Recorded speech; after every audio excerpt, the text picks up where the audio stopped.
Hello everyone and welcome to our webinar, a Rule 21 update for smart inverters in California. I'm Martin McHugh and I'll be your moderator today. If you have any questions at any time during the presentation and webinar, please use the questions pane by simply typing in your question and clicking send. At the end of the presentation, we'll do a Q&A session and take as many questions as we have time for. We will follow up with any unanswered questions after the webinar. All right, let's get started. We will have a 30 to 40 minute presentation with 15 to 20 minutes of Q&A. Today's presenter is Tom Tansey. Tom is an information technology professional dedicated to establishing renewable energy as a major power source for the world energy economy. Currently, Tom serves as chairman of the Sunspec Alliance, where he leads the solar industry's effort to establish data and communication standards that enable seamless integration of solar into the smart grid. Tom is also a board member of the Solar Energy Finance Association and was previously general manager and vice president of business development for the Vision Systems Group of Power One. With that, I will hand it over to Tom.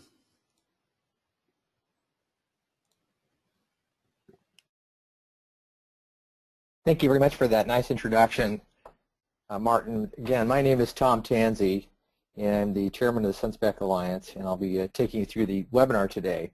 So hopefully everybody can see my screen now, and I'll be through with my adjustments and ready to go.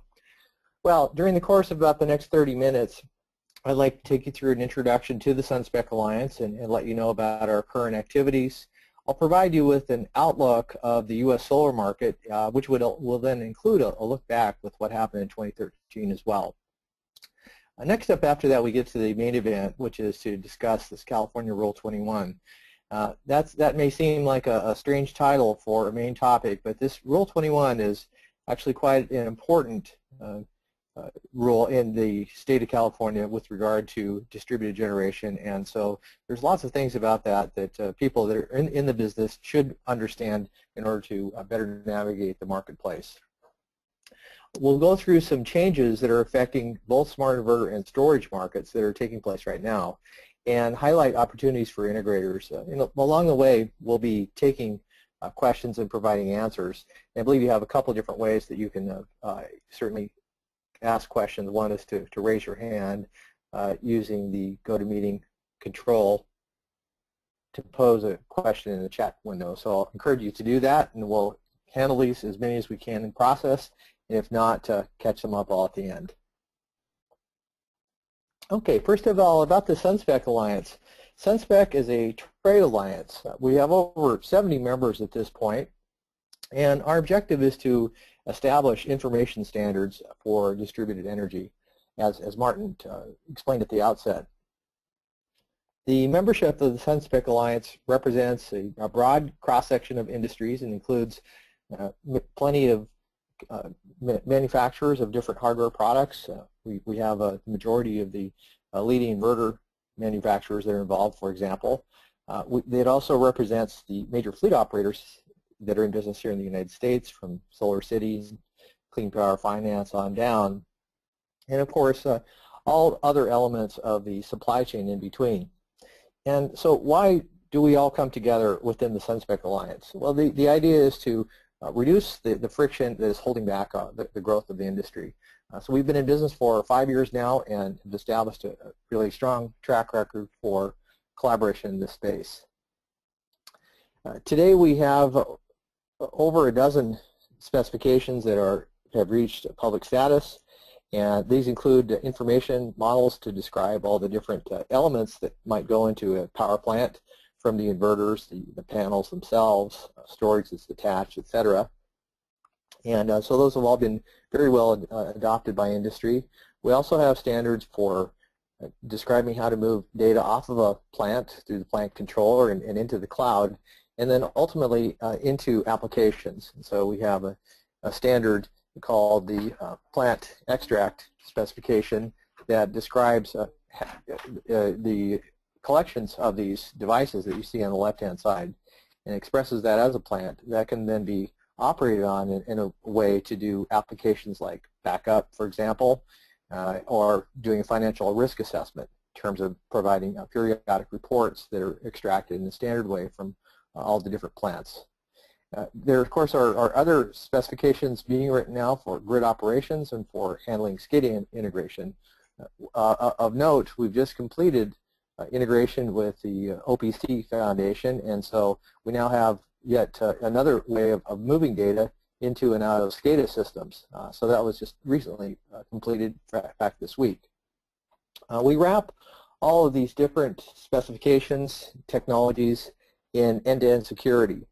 And the security element is, of course, extremely important for the nation's grid, for implementing cybersecurity standards, and from a real practical standpoint of you have operating power plants out there, and you want to have the right people taking action on them at the right time. And so to enable that, we do provide an end-to-end security system that's largely based on internet standards and then extends it into the energy domain. So why do we do what we do? Standardization is a tool that's used in growth markets that are poised to really achieve ubiquity. And solar and distributed generation taken together, I think, represent one or more of those technologies that are really set to explode on the scene. And in fact, even today, distributed generation solar plants represent the #1 new source of power generation coming online in the United States. So as you reach this sort of ubiquity, then the need to lower barriers for system integration, for costs, for maintenance, and so forth, really come to the fore. And so standardization helps you gain traction on that particular issue. An ability to communicate well, and so that these very common issues that practitioners face are simply resolved through a standard. And so with this solid foundation of standards to build on, you can really now see the innovation come through for the individual players.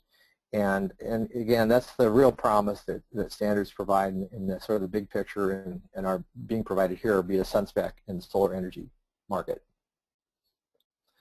These standards are applied across a wide variety of disciplines, and grid control, plant operations, two very obvious use cases, and then risk assessment. One of the things that we've noted in this endeavor and in prior related endeavors is that the standardized information wants to be free, and it wants to migrate to different parts of the economy. And so in fact, the same data standards that you would use to control a plant, operate that plant, are likewise used for handling risk assessment from a banking and financing point of view. Okay, let's jump into the U.S. solar market outlook. We'll start that by taking really a look back. In 2013, Q4 in fact, more PV was installed than entirety of 2011. And that means that at the end of 2013, the U.S. was looking at a total aggregate market size of about just shy of $14 billion. That represented, roughly speaking, about 12 to 13% of the global market share, which is a significant increase over just 2 years before, where historically global market share for the United States had really plateaued at between 5 and 6%. So something big has happened in the last couple of years. And those big things, of course, have a lot to do with the economy of solar and the fact that we've faced a number of challenges as a society and environment, with be it Superstorm Sandy or related events that have really brought into focus the power associated and the control that's associated with running your own solar power plants. And so what we are anticipating here in 2014, of course, is that this trend is going to do nothing but increase, and so we should see very robust growth in 2014, 2015, and beyond. So where does the market reside?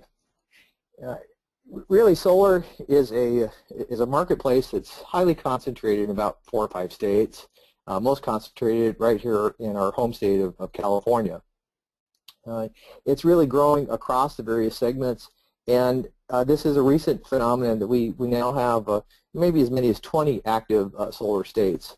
This is a very dramatic uptick from, as I mentioned, just maybe 2 years ago.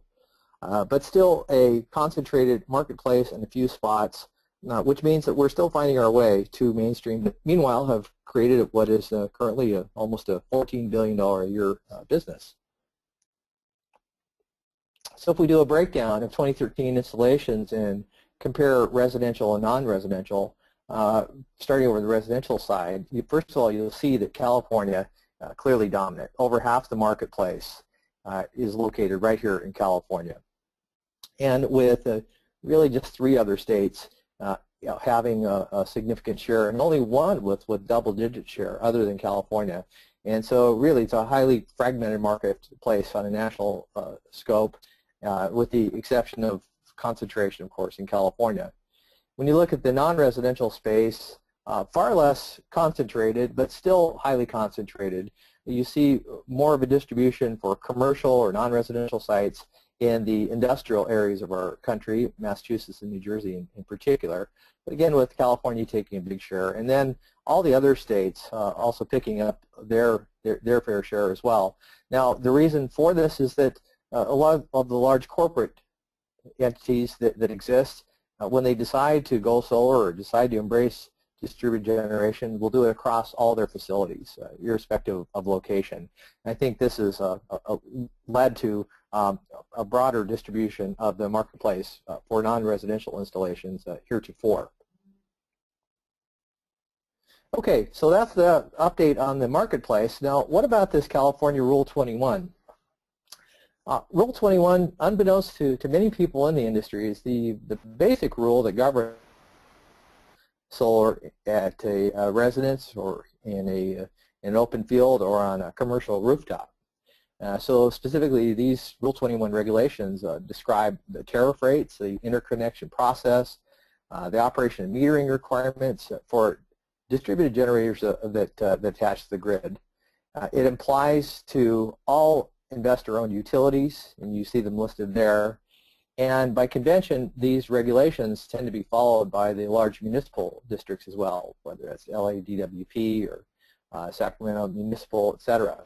So whereas the rule doesn't specifically apply to non-investor-owned utilities, by convention, these types of rulings are followed so that we can have a uniformity of operating characteristics in the California grid. And now, with regard to where does the Rule 21 apply, what we really see is in an application that's concentrated on self-consumption systems. In other words, those systems where the energy that's collected and generated is in fact used on-site, or in net metered systems where the energy is primarily captured on-site but may be exported to the grid under certain conditions. The other category of facilities that Rule 21 applies to are these so-called PURPA, power purchase agreement sites. So these are power plants that are designed specifically to feed energy attributes into the grid under this very specific regulation. So not, of course, all merchant systems that generate electricity for the grid are governed by this PURPA regulation, but in fact a large number of them are. So those are the 2 main types of plants that this applies to, which, by the way, defines the vast majority of the addressable market for solar in the state of California. I believe many people think that this Rule 21 applies only to solar, and that is not the truth. In fact, Rule 21 applies to any type of distributed generation that includes PV, storage, cogen, etc., that are defined by those requirements that are stated above. They're either net metered systems or they're governed by some PURPA, power purchase agreement. So storage is probably the single biggest other component here that falls under this jurisdiction. In fact, it is a big piece and well within the framework of Rule 21. Rule 21 does not apply to generators that intend to operate on an isolated basis, but with backup generators. So in other words, if you are simply genset and are operating off the grid, then for the most part, then you would not be subject to this regulation.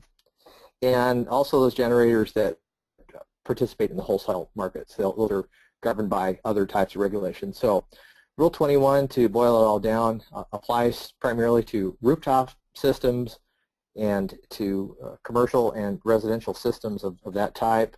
Most of the really huge power plants would in fact be governed under these FERC wholesale market rules. But what that leaves you with is last year about 140,000 total systems were installed across the country, with about half of those being installed in California. So it's a very large part of the market that this rule does apply to. The other impacts, not terribly exciting news here, other than to say that it is within the purview of the administrative law judge that defines Rule 21 to account for interconnection requirements and review and study requirements. Now, in the case where we have grids that are experiencing issues, in other words, where the operations is becoming less reliable because of a changing mix of generators, this issue of determining what to and who should bear the cost of interconnection starts to loom very large. And so what we're anticipating is that the administrative law judge in this new ruling will outline a process and a procedure for aggregating requirements in a particular area so that we can do an interconnection study all at one time. For those of you that are experienced in this process, you know that this can be quite costly and time-consuming when done on a one-off basis, and so that's one issue that's attempted to be streamlined. Equally importantly, so the Rule 21 does put in certain timelines, timely completion and application reviews and so forth. And we've heard criticism over the past several years about protracted interconnection study timelines, and the law judge does have the ability to rule and actually the obligation to rule in these areas and to weigh in, what should the standard for California be with how long somebody should wait before getting an answer if they can interconnect or not. All right, so what are the rule changes affecting the smart inverter market? So far we've heard about some sort of general issues with Rule 21.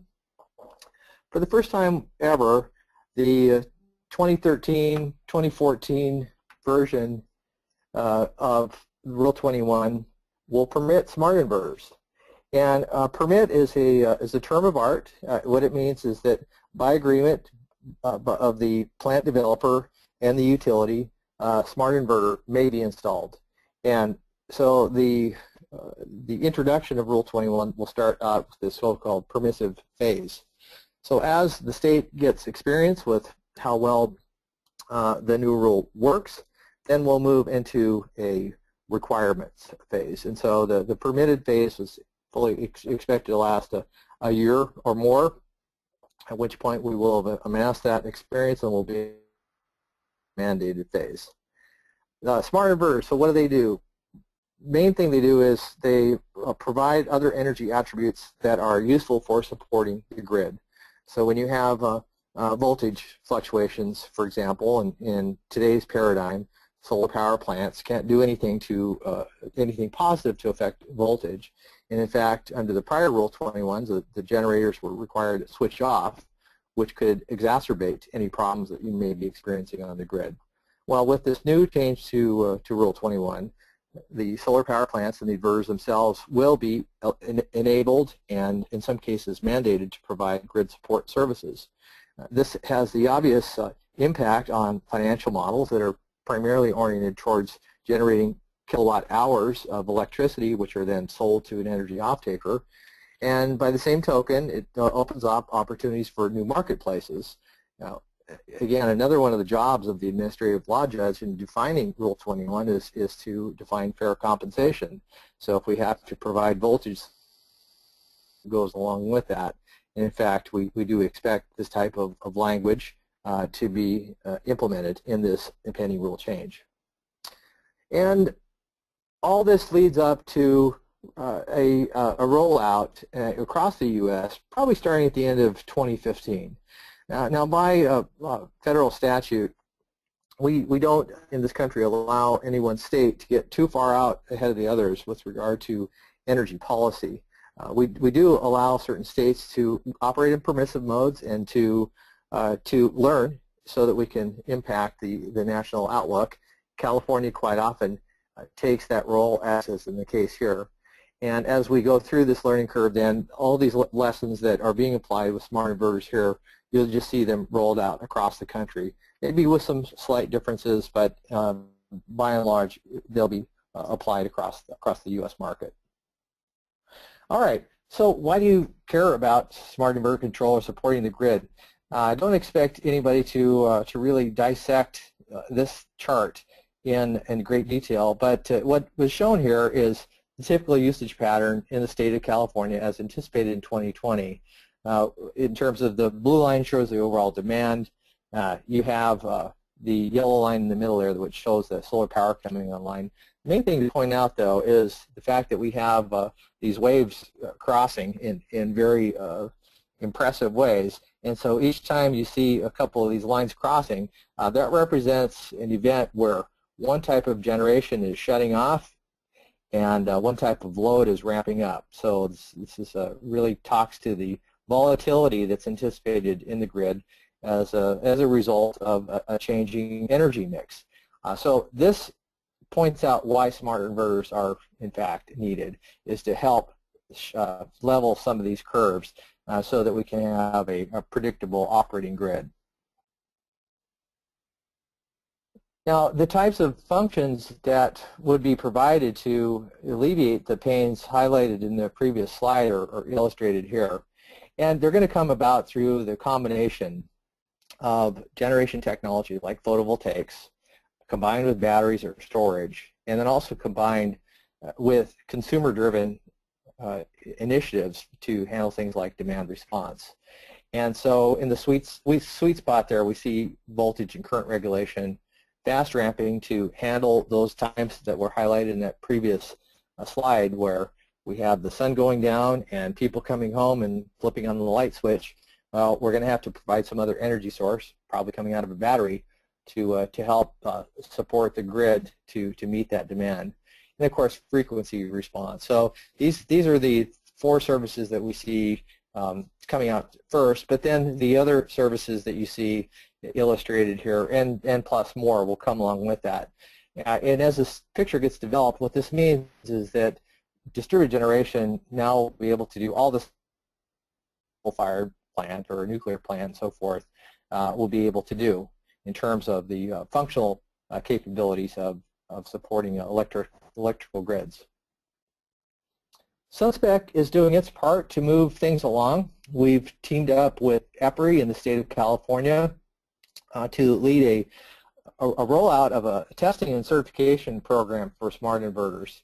And the leaders in the marketplace, SMA and Fronius, are involved. Southern California Edison and SMUD, and of course Sandy and Underwriters Lab have all teamed up with Sunspec to both create a testing protocol that can be used in the smart inverter environment, and then to provide a pilot implementations of these technologies in operating grids to gain this real-world experience. So as we roll this program out over the next 18 months, what we'll see is manufacturers, including SMA and Fronius and many others, implementing all the that are needed to accept the market signals coming in. So in other words, there's a price change that will come in for electricity. These inverters will be able to react to those changes in price and then react accordingly to either supply more power to the house, save it to battery, or sell it back to the grid. And in this context, these systems will be fully integrated with the utility networks that will then be able to send command and control signals and provide executive override functions for the distributed grid. With the experience that we gain here, as I mentioned, we fully expect this will be rolled out across the country. We're also harmonizing all of these functional standards with safety standards. Safety is really job one in this case, as with distributed generation. These power plants are installed where people live, and so we have to make sure to protect life and limb first, while also providing all the technical functions that are required to meet the needs of the grid. So what are the opportunities for integrators? There's many of them. One is get started on some smart inverter projects. The utilities are looking for these projects to do now. Every one of them in the state of California, at least every one of the major ones, is looking to add additional works. In the Southern California area, the fact that SONGS has gone offline has really turned this into sort of a gold rush for solar integrators, and so they're more than willing to cooperate to partner with private industry to help solve some of their problems, which have to do with, in some cases, weak grids, in an effort to build these sustainable revenue models that will then allow our economy to keep growing. Of course, an advantage of participating earlier is that you will be able to showcase your expertise. You're guaranteed that your story will be heard because the rest of the country is looking at us. Another opportunity specifically for Moxa integrators has to do with this last mile of network integration.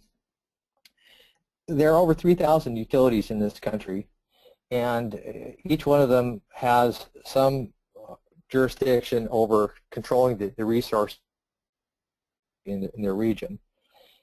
Whereas there may not be 3,000 individual networks, there are a large number of them. Fortunately, we have been able to standardize some interfaces here on the plant side. So this is the Sunspec interface over here. Utilities have their own preferences. So the opportunity for the integrator here is to provide these gateway devices, if you will, these trusted compute devices that translate one type of protocols that the plants speak. This, I think, is going to be a very big business, and of course is wrapped around also security, cybersecurity work. And as I mentioned, of interest here for Moxa integrators, we have this new OPC interface, which is well supported with Moxa, and this provides a way for Moxa integrators to build their relationships with the very large utility operators out there that prefer to use things like OPC in their own back-end networks. I mentioned storage is governed by Rule 21. California has just announced its new procurement opportunity to build in 1,325 megawatts of storage by 2020. And this is to address things like that flexible or fast ramping opportunity that I showed with that duck chart. But it's not constrained to that. The storage technology is being applied not only in these very large sites, but of course in homes where people like storage for the ability to provide power quality, in other words, to protect against flickering lights, but also to meet what many expect the promise of solar to be. It's like when we have the grid go down, well, your electricity at your house still works because you have solar and you have storage. This I see as a very big opportunity for the market entrance now to get involved and to establish credibility as an integrator of storage and solar together, combined by smart inverters. In summary, the smart inverter era has started, and it didn't start here in the United States. It actually started in Europe first. The U.S., I would say, is as aggressive as any country out there, though, getting on top of this issue to make sure that we have both a resilient grid and a robust solar economy. New opportunities are emerging every day for integrators that have experience in communication standards, smart inverters, storage, and PV. These new deployment scenarios mean that brand new business models are being constructed on the fly. And so if you're a financial engineer, this is a very rich area. If you're a technical power engineer, equally interesting opportunities. And as part of this, I think what we're really going to see is a real emphasis on developing better cooperation with the utilities. Heretofore, the distributed generation technology has been viewed by utilities with a very cautious eye. The fact of the matter is that distributed generation is here to stay, and the utilities understand that. The fact that we have the need to keep grids up and going, this is a reality for the solar and storage market. So we're forced to work together, and through these communication initiatives, I believe that we can make a better cooperation between the distributed generation energy and the utility industry. And again, the companies that establish those relationships will have winning franchises for years to come. So act now, lead in this in exciting field. Sunspec can help you. We would love to work with anyone that wants to work with us to help build opportunities for those in the distributed generation market. So with that, I'll turn it back over to Martin and open up the microphone for questions. Tom, thank you very, very much. Fabulous insight there. As Tom said, we're going to now open it up for questions. And this first one we have, Tom, comes from Daniel. And Daniel's asking, he wants a little more information on the relationship between energy storage and smart inverters.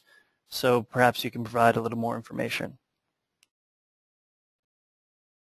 Okay, sure, I'd be happy to. The relationship between energy storage and smart inverters in the California context is that they are tied intimately.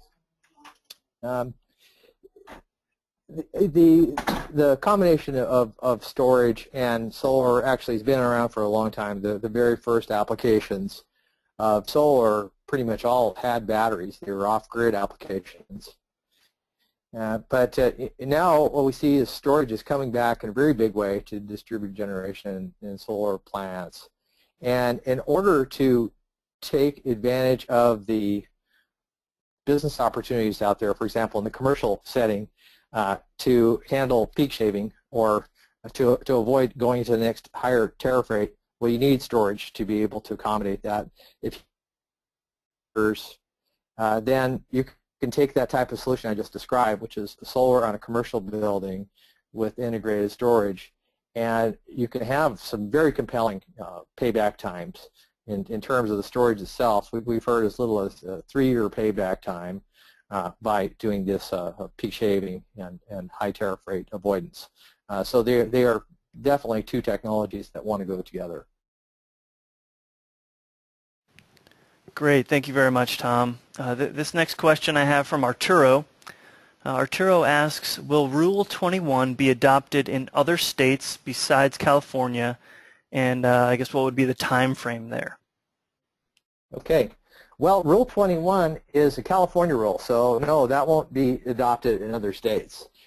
However, every state in the union has some similar rulemaking scheme. And what we expect is on the, for example, on the technical front, when we're defining, operating windows and ranges for frequency or voltage support and so forth, we do expect that those technical rules or conclusions will be propagated across the country. And in fact, the work that we're doing here in California is feeding directly into the IEEE 1547 process. So this is the rule that applies to all the states in the union with regard to the connection of distributed generators. And whereas fairer to determine when these types of negotiations will be completed, the 1547 ballots are out now. In fact, the regulation was largely passed, and we're just in the comment period now. So we would expect to see that rollout happening in the late 2015 timeframe, where we'll see 1547 coming online, and with other states, starting with those larger solar states that we outlined here, whether that's New York, or Massachusetts, New Jersey, of course, will be, really sort of next in line to adopt public utility regulations that will enable smart inverters that can participate more in the smart grid. Great, thank you, Tom. Thanks for clarifying on that. I know it's probably a pretty popular question in regards to the topic. This next question I have is from Chris. Chris wants to know, is Sunspec a NRTL? And his follow-up question is, Sunspec able to act as a certification authority? Aha, good question. So what is an NRTL? You might ask. That's a National Testing and what does NRTL stand for? National Testing and Regulatory Laboratory, I believe. So no, we're not one of those. There are 6 in the United States. Those are Underwriters Labs, Tube Rhineland, Tube Sud, Intertech, and there are a few others. And so these organizations are responsible for doing safety testing. And so with regard to Sunspec's work, we are cooperating with NRTLs, which stand for Nationally Recognized Testing Lab. Thanks for that clarification to my colleague here. So we're working with UL and the testing labs because communications capabilities become part of the whole package, and so that needs to also be tested from a safety standpoint. So in our work with UL, we're defining the basic protocols for testing these types of devices that NRTLs will then be able to evaluate smart inverters. Now, with regard to Sunspec being a certification authority, we are the certification authority for Sunspec standards. We're not a certification authority for smart inverters. So in other words, we define the communication protocols. So we have our own compliance test for these communication protocols. Now, how those communication protocols are wedded to a physical device to make power inverters do different things with regard to energy, that is the domain of the NRTL. So we'll cooperate with them and to certify as many of vendors to Sunspec communication standards as we can. Great, thank you so much, Tom. This next question I do have from Darval. Darval asks, do you have any Sunspec Modbus map for battery-based grid interactive inverters, or are you developing one?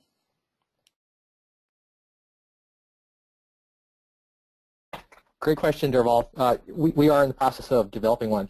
We launched a major storage initiative in January of this year, where we teamed up with One Energy, and we are within literally days of putting out a draft specification, which will include an information model that applies to storage generally. So this would be the storage general model, and this will be combined with one or more chemistry-specific models in the case of batteries. So in other words, a lithium-ion battery has different operating characteristics than does a lead-acid battery, and so to control the aspects of recharge and discharge of specific chemistries, well, you need to have different information models. At the high level, of course, the different chemistries can be abstracted to just appear as storage. So long answer to yes, we have an initiative. We're in the process of building these specifications out.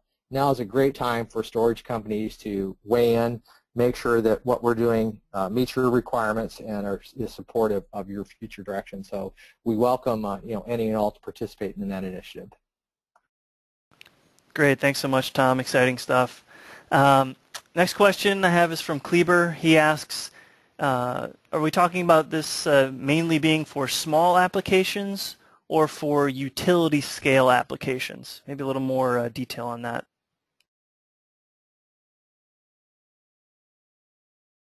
Sure. Again, I think this is a really insightful. Rule 21 makeover has evolved. I would think the early participants would have said, hey, this is about big power plants. But all you need to do is take a look at the footprint of solar distributed generation in the United States to realize that it's primarily a residential affair.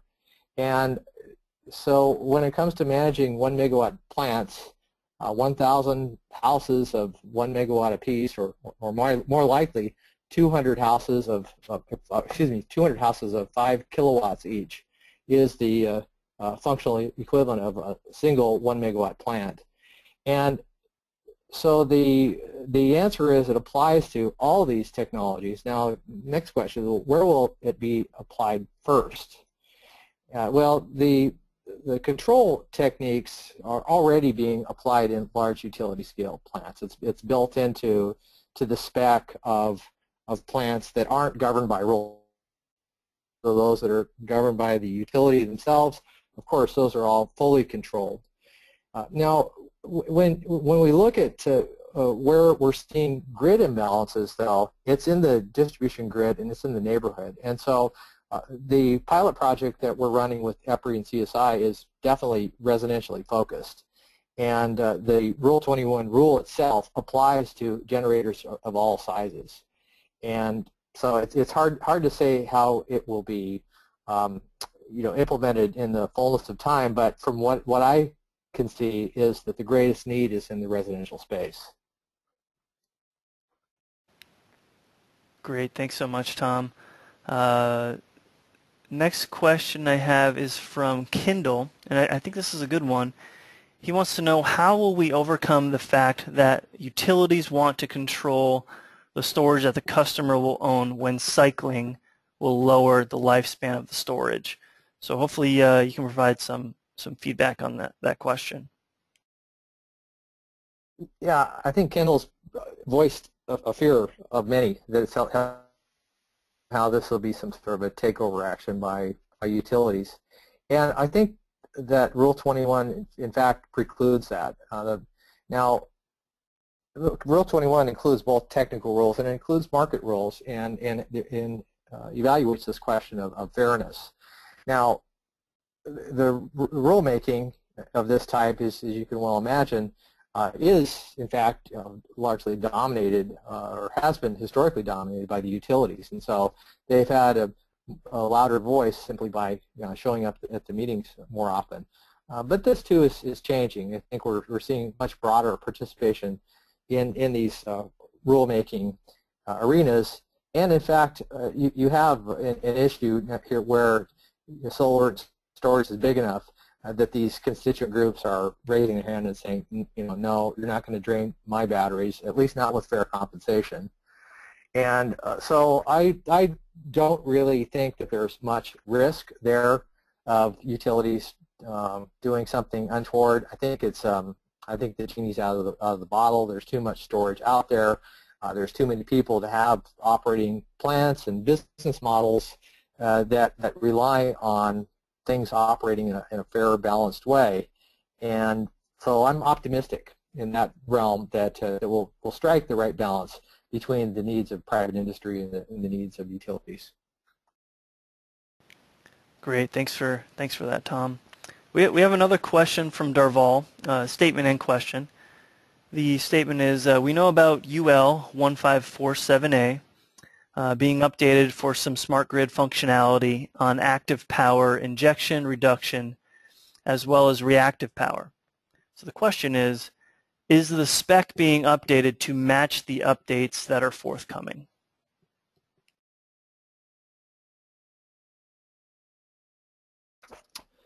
The spec, meaning the California spec. So I think that was the spec that he's referring to.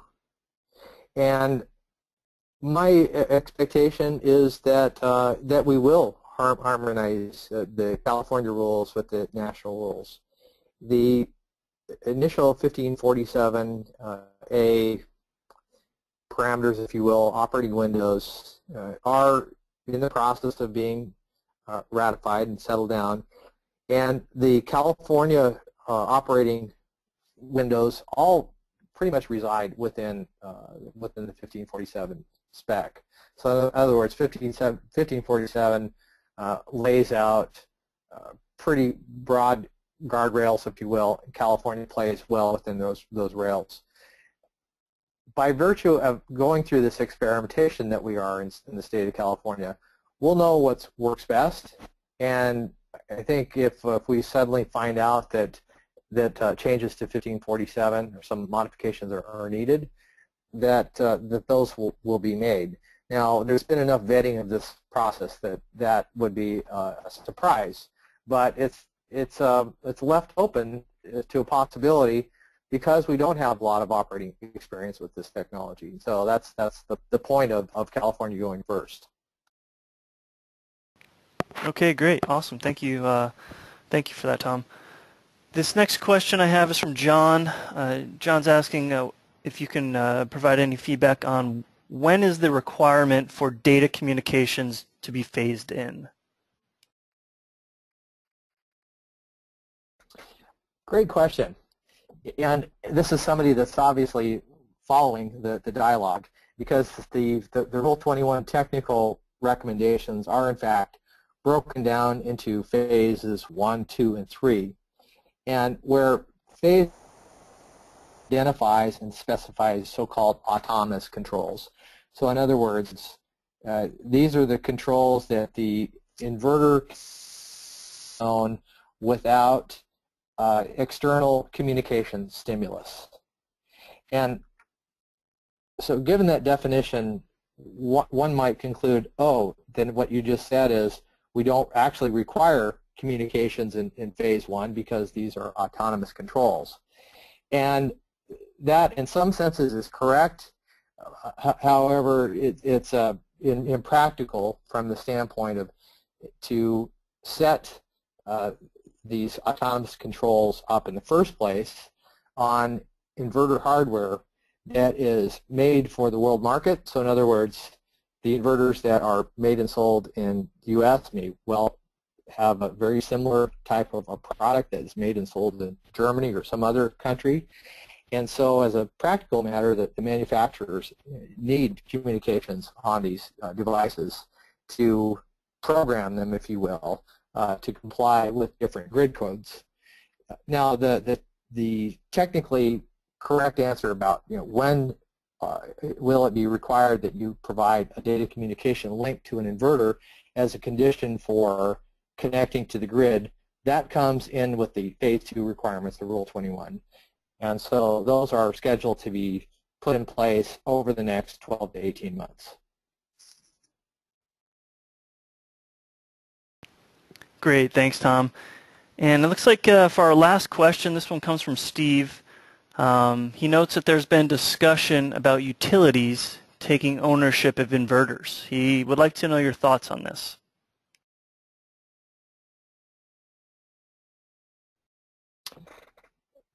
Well, in utilities owning inverters, yeah, I think it makes sense. Right? It's a big marketplace, and if I can own either full ownership or fractional ownership in a solar power plant, why shouldn't a utility company be able to do the same thing? And really, so it breaks down to sort of a matter of market fairness from that standpoint. Now, it has been proposed that one way to mitigate the issues with grid instability is to just outright allow the utility to own and operate those inverters. And I think that that's a possibility. Now, we've seen initiatives around the country. Oklahoma Gas and Electric, I think, was the first to roll out such a program. And for one reason or another, they've sort of backed off from that position. And so I think it's what we're in search of is a solution where the utility can get its needs met with regard to grid stability, and the customer can get their needs met with regard to just renewable power from solar. And so by putting direct control in the hands of the utility, that's one way to achieve that. Another way to achieve that is with market signals. So if you have communicating inverters that are able to respond to a signal from your friendly utility saying, hey, I'm willing to pay you triple the going rate if you can provide reactive power for me within the next half hour, well, that smart inverter receiving that communication signal may say, yeah, that sounds like a pretty good idea. I'll make the choice to violate my contract with my third-party owned solar system, my Solar City systems, and support the grid. It's actually, in that case, probably Solar City making that that decision. But my point is that we can either give direct physical control as a way of mitigating these grid instabilities, or we could use market signals. And I'm thinking that market signals are going to work out pretty well. It's created a robust demand response marketplace off of the economy participated in now. And you know, the generation assets are not that different from energy consuming assets with regard to these programs. So I'm thinking the market mechanisms will trump direct control and ownership by the utility. Thank you so much, Tom. Really, really great stuff, and how you responded to all these questions. So thank you for that. And with that, we're at the end of our session. So I'd like to thank Tom and thank you to everyone for your interest and participation. Also, everyone will be receiving a follow-up email with both the webinar recording and presentation slide deck. Lastly, please take a minute before logging off to fill out our survey, as we really value your feedback and input. Thanks again for tuning in. Have a great rest of the week, everyone.